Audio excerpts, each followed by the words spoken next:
Dios te sigue bendiciendo por medio de lo que dice la Escritura. En el estudio El amor nos lleva a la salvación, en el capítulo La fe, en el subtítulo anterior aprendimos que desobedecer a Dios es pecado y también violar la ley de Dios, no cumplir la ley de Dios o no respetar la ley de Dios.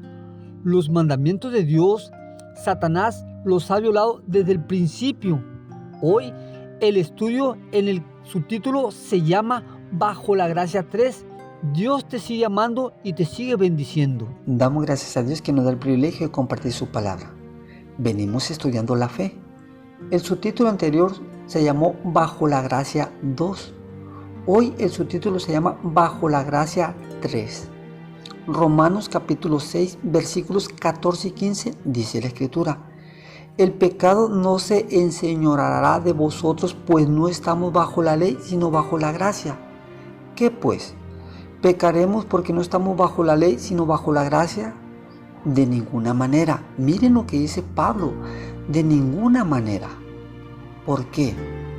Debe haber una razón. ¿Para qué nos sirve la gracia entonces, aparte de la salvación?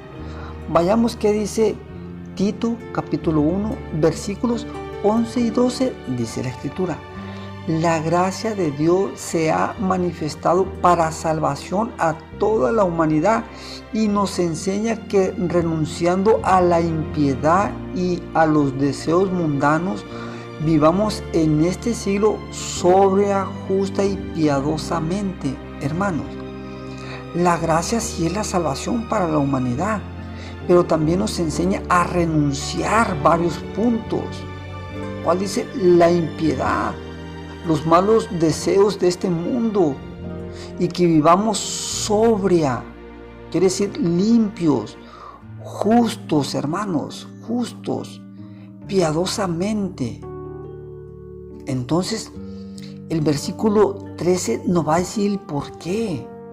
Mientras aguardamos la esperanza bienaventurada y la manifestación gloriosa de nuestro gran Dios y Salvador Jesucristo.